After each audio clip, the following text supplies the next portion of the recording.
ತದನಂತರ ಏನಾಗುತ್ತಂದ್ರೆ ಇವರು ಯಾರಿಗೋ ಗೊತ್ತಿಲ್ಲದ ಹಾಗೆ ಇದು ಈ ಬುರುಡೆಯ ಕಥೆಯನ್ನು ಕಟ್ಟಿ ಈ ಕೇಸನ್ನು ಸುಪ್ರೀಂ ಕೋರ್ಟ್ಗೆ ತಗೊಂಡು ಹೋಗ್ತಾರೆ. ಸುಪ್ರೀಂ ಕೋರ್ಟ್ಗೆ ತಗೊಂಡೋಗುವ ಮೊದಲು ಇವರು ಇದಕ್ಕೆ ಜಾತಿಯ ಒಂದು ಆಧಾರದ ಮೇಲೆ, ಅಂದ್ರೆ ಸೌಜನ್ಯ ಒಂದು ಒಕ್ಕಲಿಗ ಸಮುದಾಯಕ್ಕೆ ಹುಟ್ಟಿದ ಗೌಡ್ರ ಹುಡುಗಿಯಾಗಿರೋದ್ರಿಂದ ಇದಕ್ಕೆ ಒಂದು ಜಾತಿಯ ಮೆರಗನ್ನು ತರಬೇಕು. ನಾಳೆ ಏನಾದ್ರೂ ನಾವು ಇದರಲ್ಲಿ ಸಿಕ್ಕಾಕೊಂಡ್ರೆ ಒಂದು ಸ್ವಾಮೀಜಿಯ ದೊಡ್ಡ ಸಮುದಾಯದ ಸ್ವಾಮೀಜಿಯನ್ನು ಕರ್ಕೊಂಡು ಬಂದ್ಬಿಟ್ಟು ಅವರ ಹೆಸರನ್ನು ಹಾಳು ಮಾಡ್ಬಿಟ್ಟು ಈ ಹೋರಾಟಕ್ಕೆ ಇನ್ನಿತರ ಆಯಾಮದಲ್ಲಿ ಇದನ್ನು ಬಿಂಬಿಸಬೇಕು ಅನ್ನುವ ರೀತಿಯಲ್ಲಿ ಚಿನ್ನಯ್ಯನನ್ನು, ಮಹೇಶ್ ಬರೋಡಿ ಮತ್ತೆ ಟೀಮ್ ಅಂದ್ರೆ ಮಟ್ಟಣ್ಣವ್ರು ಮತ್ತೆ ಜಯಂತ್ ಎಲ್ಲಾ ಕರ್ಕೊಂಡು ಇವರನ್ನು ಏನು ಆದಿಚುಂಚನಗಿರಿ ಸ್ವಾಮಿ ಮಠಕ್ಕೆ ಹೋಗ್ತಾರೆ. ಅಲ್ಲಿ ಸಂಡೇ ಇರುತ್ತೆ. ಅವತ್ತು ಆದಿಚುಂಚನಗಿರಿ ಸ್ವಾಮಿ ಎಲ್ರಿಗೆ ಮೀಟ್ ಮಾಡುವಂತಹ ಪ್ರಮೇಯ ಇರುತ್ತೆ. ಮೀಟ್ ಮಾಡ್ತಾರೆ.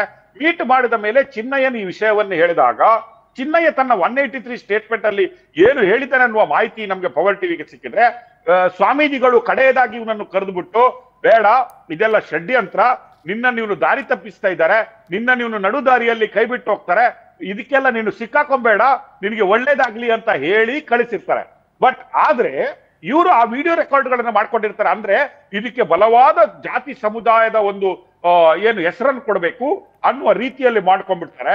ಈ ವಿಡಿಯೋಗಳು ಆದ ಮೇಲೆ, ಷಡ್ಯಂತ್ರಗಳು ರೆಡಿ ಆದ ಮೇಲೆ ಸುಪ್ರೀಂ ಕೋರ್ಟ್ಗೆ ಹೋಗ್ತಾರೆ. ಸುಪ್ರೀಂ ಕೋರ್ಟ್ಗೂ ಕೂಡ ಏನು ರಸ್ತೆಯ ಮೂಲಕ ಈ ಬುರುಡೆಯನ್ನು ತಗೊಂಡೋಗಲಾಗುತ್ತೆ. ಅಲ್ಲಿ ಸುಪ್ರೀಂ ಕೋರ್ಟ್ಗೆ ಪ್ರೆಸೆಂಟ್ ಮಾಡಲಾಗುತ್ತೆ ಫೋಟೋಗ್ರಾಫ್ಗಳನ್ನೆಲ್ಲ. ಸುಪ್ರೀಂ ಕೋರ್ಟ್ಗಳಲ್ಲಿ ನಿಮ್ಗೆ ಇವರಿಗೆ ಯಾವ ರೀತಿಯ ಜಡ್ಜ್ಮೆಂಟ್ ಗಳನ್ನು ಕೊಟ್ಟರು ಅಂತ ನಮ್ಗೆಲ್ರಿಗೂ ಗೊತ್ತಿದೆ. ಇದನ್ನು ಮುಚ್ಚಾಕ್ತಾರೆ ಇವರು.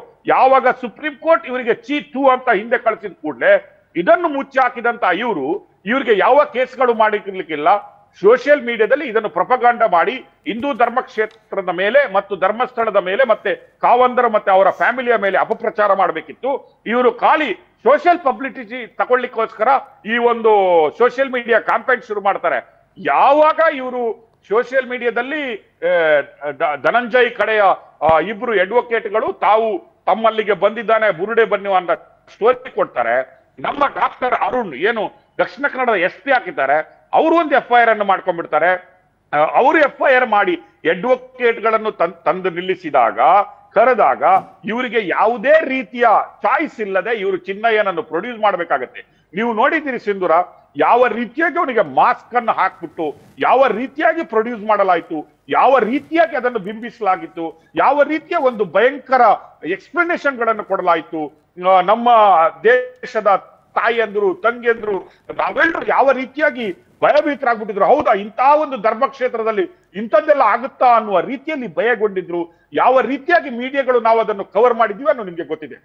ತದನಂತರನೂ ಗೊತ್ತಿದೆ ಇನ್ವೆಸ್ಟಿಗೇಷನ್ ನಡೆದಾಗ ಎಷ್ಟು ಸಲ್ಲಿತವಾಗಿ ಇವರು ಸುಳ್ಳುಗಳನ್ನು ಹೇಳ್ಕೊಂಡ್ ಬಂದ್ರು. ಹೌದು, ನಾವು ಕೊಟ್ಟಿದ್ದು ಹೆಣ್ಮಗಳದಂತ ಪ್ರೂವ್ ಆಯ್ತು, ನಮ್ಗೆ ಅಲ್ಲಿಂದ ಬರುತ್ತೆ, ಇಲ್ಲಿಂದ ಮಾಹಿತಿ ಬಂದಿದೆ ಅನ್ನೋದು ಯಾವ ರೀತಿಯಾಗಿ ಗೊತ್ತಾಯ್ತು. ಇವ್ರೇನ್ ಮಾಡ್ತಾರೆ, ಯಾವಾಗ ಇದಾಗುತ್ತೆ ಮಟ್ಟಣ್ಣವರು ಏನ್ ಮಾಡ್ತಾನೆ, ಜಯಂತ್ ಟಿ ಮಟ್ಟಣ್ಣವ್ರು ಮತ್ತೆ ವಿಠಲ್ ಗೌಡ ಸೇರ್ಕೊಂಡು ಇವನನ್ನೊಂದು ಕಪಿಮುಷ್ಟಿಗೆ ತಗೋತಾರೆ.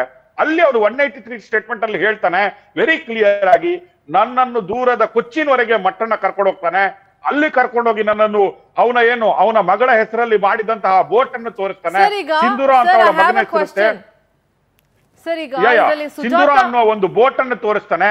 ಜಮ್ಮು ಕಾಶ್ಮೀರದವರೆಗೆ ಅವನ ಎಸೆಟ್ಗಳು ಹರಿದಾಡ್ತವೆ.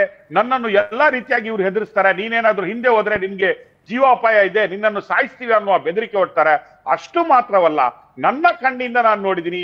ನಾನೇ ಎಷ್ಟೋ ಸಲ ಮಟ್ಟಣ್ಣವ್ರಿಗಿರುವಾಗ ಯಾರೋ ಬಂದು ಮಟ್ಟಣ್ಣನಿಗೆ ಮೂಟೆ ಕಟ್ಲೆ ದುಡ್ಡು ಕೊಟ್ಟು ಹೋಗ್ತಾ ಇದ್ರು, ಅವರು ಎಲ್ಲಾ ದುಡ್ಡುಗಳನ್ನು ಕ್ಯಾಶ್ ಅಲ್ಲಿ ಟ್ರಾನ್ಸಾಕ್ಷನ್ ಮಾಡ್ತಾರೆ ಅನ್ನುವ ಹೇಳಿಕೆಯನ್ನು ಕೊಡ್ತಾನೆ.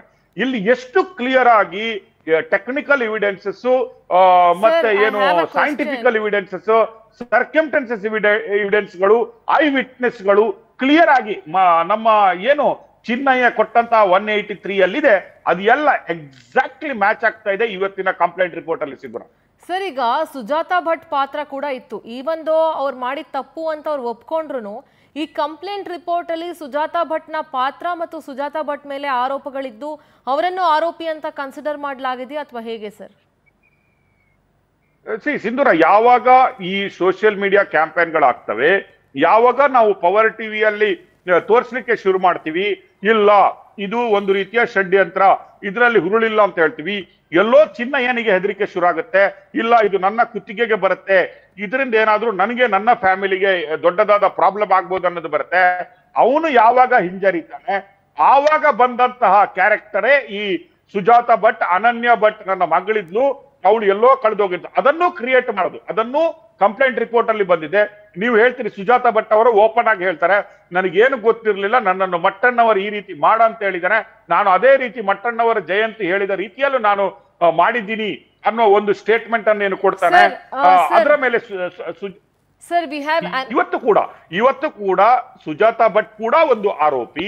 ಸುಜಾತ ಈಗ ನೀವು ಕಂಪ್ಲೇಂಟ್ ರಿಪೋರ್ಟ್ ಅಲ್ಲಿ ನೋಡಿದ್ರೆ ನೀವು ಮಟ್ಟಣ್ಣವರು, ಮಹೇಶ್ ತಿಮರೋಡಿ, ವಿಠಲ್ ಗೌಡ, ಜಯಂತ್ ಟಿ, ಸುಜಾತ ಭಟ್ ಎಲ್ಲರ ಆರೋಪಿಗಳೇ, ಎಲ್ಲರೂ ಈ ಷಡ್ಯಂತ್ರದ ಭಾಗಿಗಳೇ. ಯಾರನ್ನು, ಯಾಕಂದ್ರೆ 183ಯಲ್ಲಿ ಎಲ್ಲಾ ಇವರ ಹೆಸರುಗಳನ್ನು ಹೆಸರಿಸಿದೆ ಮಾತ್ರ ಅಲ್ಲ, ಇನ್ನೊಂದು ಸರ್ಪ್ರೈಸಿಂಗ್ಲಿ ನಿಮ್ಗೆ ಹೇಳೋದು, ಯಾರು ಯಾವ ಟಿವಿಯಲ್ಲೂ ಬರೆದಂತಹ ಒಂದು ನ್ಯೂಸ್ ಅನ್ನು ನಾನು ನಿಮ್ಗೆ ಹೇಳಲಿಕ್ಕೆ ಇಷ್ಟಪಡ್ತೀನಿ. ಇಲ್ಲಿ ನಾವೊಂದು ನ್ಯೂಸ್ ಅನ್ನು ಪವರ್ ಟಿವಿಯಲ್ಲಿ ಹಾಕಿದೀವಿ.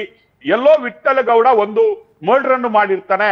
ವಿಠಲ್ ಗೌಡನ ಮರ್ಡರ್ ಮಾಡಿದ ಮೇಲೆ, ವಿಠಲ್ ಗೌಡ ಒಬ್ಬರನ್ನು ಮರ್ಡರ್ ಮಾಡಿದ್ಮೇಲೆ ಅವನ ಹೋಟೆಲ್ ಅಲ್ಲಿ ಅವನನ್ನು ಈ ಬುರುಡೆ ತಿಮ್ಮಯ್ಯ ಮತ್ತೆ ವಿಠಲ್ ಗೌಡ ಸೇರಿ ಅವನ ಹೋಟೆಲ್ನ ಹಿಂದೆ ಕೂತಾಕಿದ್ದಾರೆ ಅನ್ನೋ ಒಂದು ಕಂಪ್ಲೇಂಟ್ ಮತ್ತೆ ಅದರ ಸತ್ಯಾಸತ್ಯತೆಯನ್ನು ನಾವು ಬಯಲಿಗೆಳಿದ್ದೀವಿ. ವೆರಿ ಸರ್ಪ್ರೈಸಿಂಗ್ಲಿ ಅಂತ ಹೇಳಿದ್ರೆ ಈ 183 ಸ್ಟೇಟ್ಮೆಂಟ್ ಅಲ್ಲಿ, ಈ 183 ಎರಡನೇ ಸ್ಟೇಟ್ಮೆಂಟ್ ಅಲ್ಲಿ ಚಿನ್ನಯ್ಯ ಅಲ್ಲಿ ತಪ್ಪೊಪ್ಕೊಂಡಿದ್ದಾನೆ. ಹೌದು, ವಿಠಲ್ ಗೌಡನಿಂದ ಒಂದು ಕೊಲೆಯಾಗಿದೆ, ವಿಠಲ್ ಗೌಡ ತನ್ನ ಹೋಟೆಲ್ ಅಲ್ಲಿ ಇರುವಂತಹ ಒಬ್ಬ ಕೆಲಸದವನಿಗೆ ಹೊಡೆದು ಬಿಟ್ಟು ಕೊಲೆ ಮಾಡಿದ್ದಾನೆ, ಆ ಬಾಡಿಯನ್ನು ನಾನು ಮತ್ತು ವಿಠಲ್ ಗೌಡ ಸೇರ್ಬಿಟ್ಟು ಹೋಟೆಲ್ನ ಹಿಂದ್ಗಡೆ ಹೂತಾಕಿದೀವಿ ಅನ್ನುವ ಮಾಹಿತಿಯನ್ನು 183ಯಲ್ಲಿ ಆಗಿರೋದ್ರಿಂದ ಈಗ ಇನ್ನೊಂದು ಮರ್ಡರ್ ಕೇಸ್ ವಿಠಲ್ ಗೌಡನ ಮೇಲೆ FIR ಆಗ್ಬಿಟ್ಟು ಆ ಇನ್ವೆಸ್ಟಿಗೇಷನ್ ಮಾಡುವ ಹಂತಕ್ಕೆ ತಲುಪಿದೆ ಸಿದ್ದೂರಾಮ್.